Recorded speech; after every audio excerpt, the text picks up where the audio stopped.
ఎప్పుడైనా స్నేహితునికి సహాయం చేయడానికి ప్రయత్నించి ఆ సహాయం మీ జీవితాన్నే పాడు చేసిందనుకున్నారా?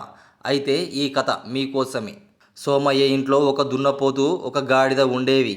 అతను ఆ గాడిదను ఇంటి దగ్గర ఉన్న చిన్న పనులు చేసేందుకు ఉపయోగించుకునేవాడు. అలాగే దున్నపోతును పొలంలో దున్నటానికి, బండి లాగటానికి వంటి బరువైన పనులు చేయించడానికి ఉపయోగించుకునేవాడు.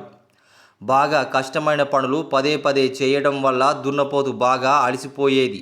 దానికి తన యజమాని మీద అసహ్యం కలగసాగింది. అయినప్పటికీ చేసేదేమీ లేక నిస్సహాయంగా పనిచేస్తూ ఉండేది. ఒకరోజు తన కష్టాలన్నిటినీ గాడిదతో చెప్పుకుంది దున్నపోతు. అంతా విన్న గాడిద దున్నపోతుతో ఒక మంచి ఉపాయం చెప్పింది దున్నపోతుకు. దీంతో దున్నపోతు మరుసటి రోజు పొద్దుట నుంచి నీరు తాగడం, గడ్డి మేయడం మానేసింది. 2 రోజులుగా అది ఏమీ తినకుండా ఉండడంతో బాగా నీరసించిపోయింది. దున్నపోతుకు ఏదో జబ్బు చేసిందనుకుని భావించిన సోమయ్య దాన్ని పొలానికి తోలుకెళ్లడం మానేశాడు.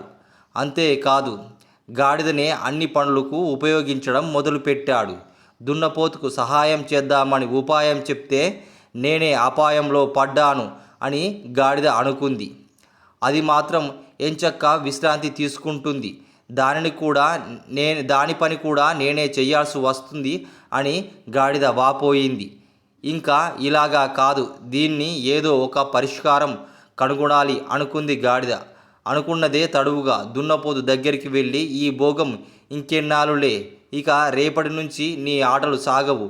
నీకు జబ్బు చేసిందన్నై ఏ పని చెయ్యలేకపోతున్నావని మన యజమాని నిన్ను కసాయి వాళ్లకు అమ్మేస్తాడని చెప్పాడు.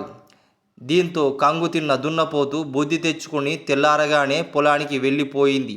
అలా చెప్తే కానీ దున్నపోతు కదలనని భావించిన గాడిద తెలివిగా అదనపు పని నుంచి తప్పించుకుంది. హమ్మయ్య, ఇక మీదట ఎవరి పని వాళ్ళు చేసుకోవచ్చు, లేకపోతే తన ప్రాణానికి వచ్చేది అని నిట్టూర్చింది గాడిద.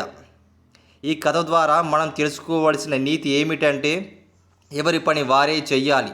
ఉచిత సలహాలు ఇవ్వడం మానేయాలి. అలా చేస్తే ఉపాయం కాస్త తమకే అపాయంగా మారుతుందని గ్రహించాలి.